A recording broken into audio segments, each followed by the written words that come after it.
So as I come up on the 3-year anniversary of my ordination this next week, I've been thinking back over the past 3 years that I've been here at Servants United Parish.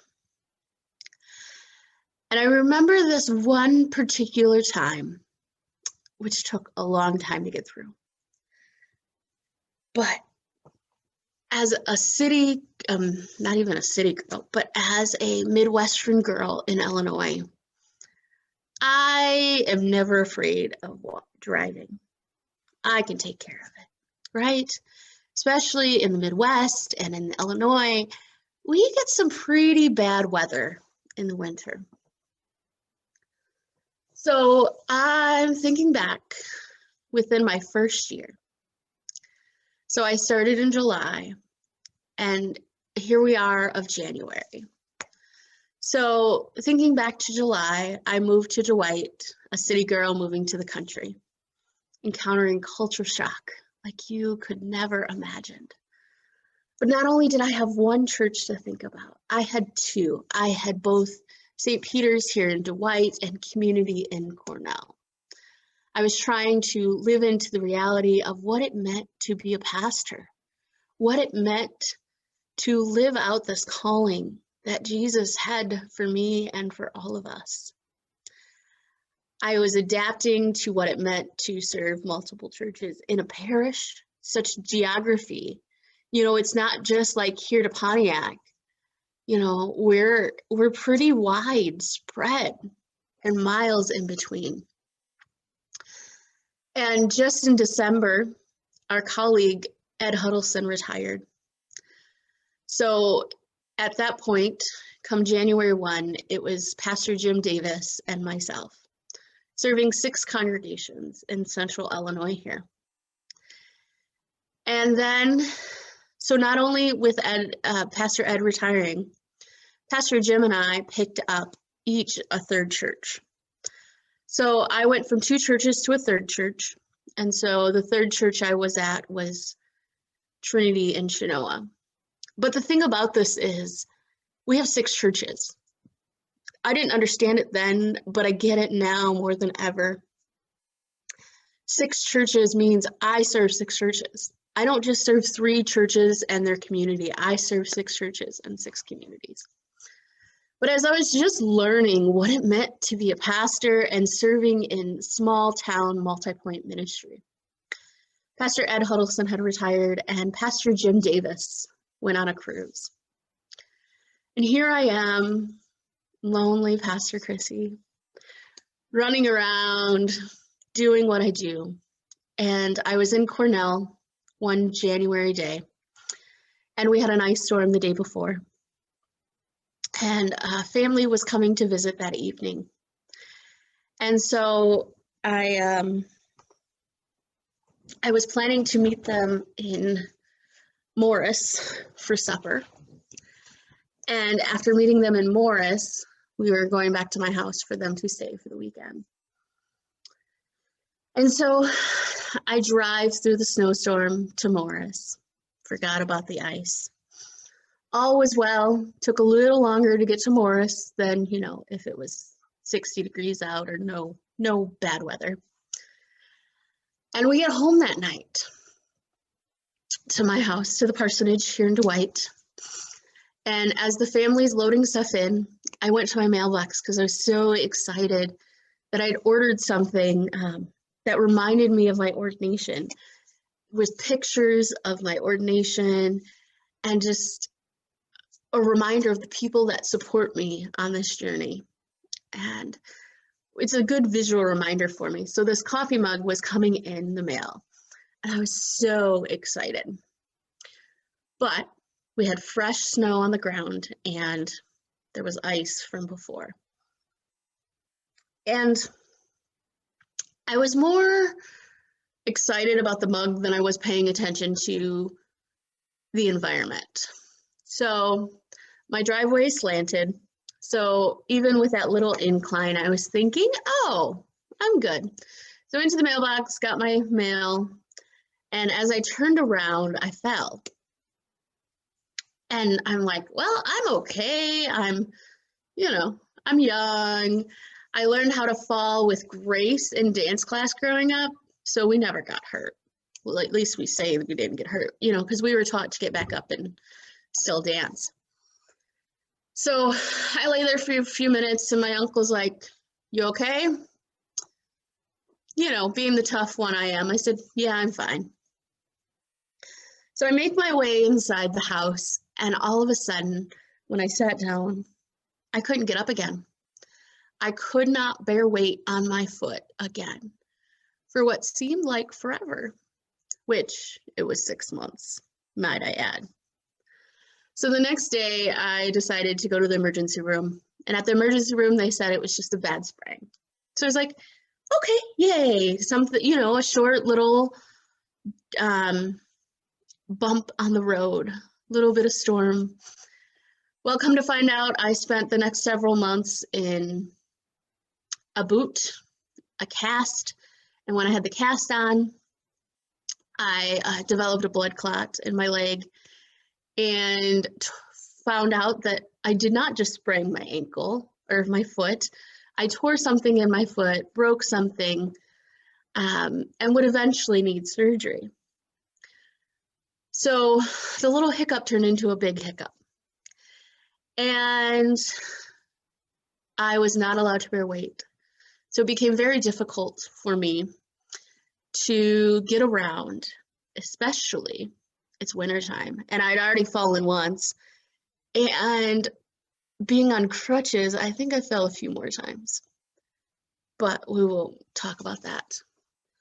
Anyways, so one of the cool things about that time, because there was a lot of bad things, a lot of chaos surrounding me, and as I was trying to figure out what it means to be a pastor in a small town, not knowing many people. But the cool thing about that is, one of the things that developed out of it was what I called windshield time. And this windshield time is what, when I needed a ride to a meeting or to worship or pastoral care visits, people would pick me up and take me. And this was 6 months into my first call, 6 months, 7 months of being here. And I'd gotten to know some people, but not in the way that you do when you rely on them to get you places. Out of grace and love, these people would pick me up and they would share stories that I would have never been able to learn in those first few months of being here if it wasn't for that crazy storm. And so we're thinking, why am I talking about such a storm like that here? Well, picture with me, here we are. We are at the very beginning of Jesus's ministry. Not only have, water has been a common theme in the Gospel of Mark, but the disciples are so new. All of a sudden, here they are, very beginning. They've seen Jesus be baptized. They've seen some healings and Jesus talking in parables. Of course they don't understand. They're the very beginning of this ministry. And yet, here is Jesus with an invitation for them to not only, it's okay that they questioned, but continuing to learn what it means to follow Jesus and be a disciple. So the disciples not only were in a new place, but think about it. Everything they had known was different. No longer were they fishermen. They were following somebody who had uprooted everything they had believed. Their faith had changed. So I don't blame them for being afraid. Maybe lack of faith. They had a lot of faith to be there, though. Some may they were paralyzed by fear. But something that's important to note here is that fear isn't the opposite of faith. I think they teach us an important lesson about faith by questioning. And I'm super thankful for the opportunity to question. So this week marks a very big week for our country and the ELCA. We know there's too much fear and darkness in this world and hate. This week we remember the loss of the Charleston 9, the 9 people who were killed in a Bible study. Racism, injustice, white supremacy. The young man that killed these people, was a confirmed ELCA Lutheran.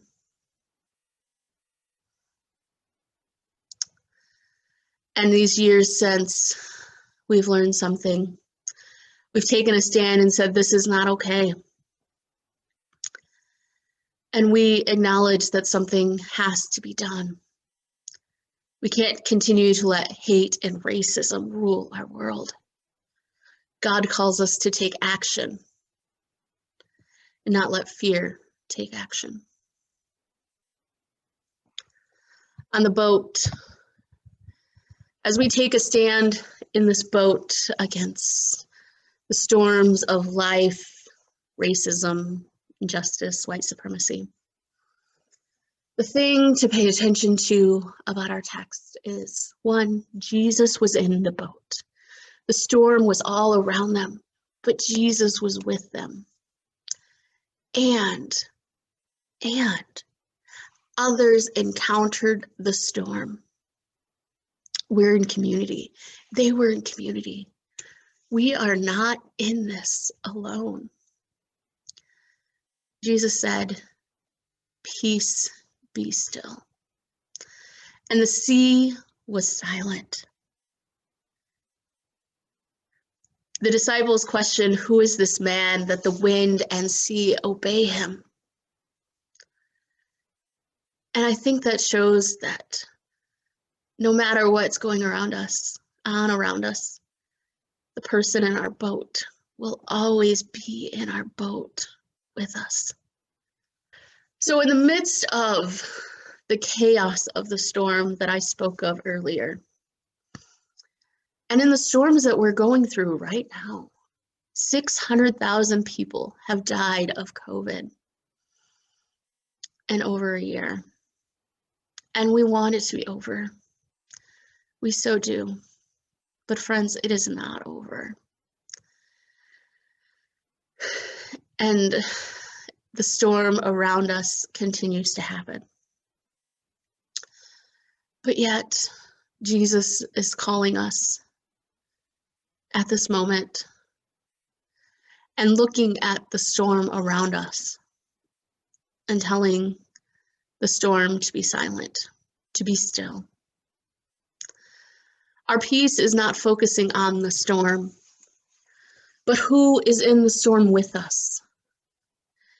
Jesus is found in our storms of life. God is stronger than the storm.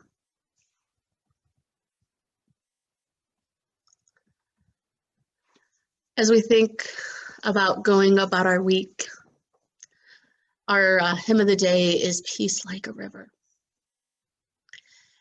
And that is what we cling to. That the peace from Jesus is with us. And whenever the storms around us are raging, Jesus says to you and to me, "Peace, be still." And the storms, our focus shifts from what is storming around us to what is focused on who's with us, that we are not in this alone. That God is in the boat with us.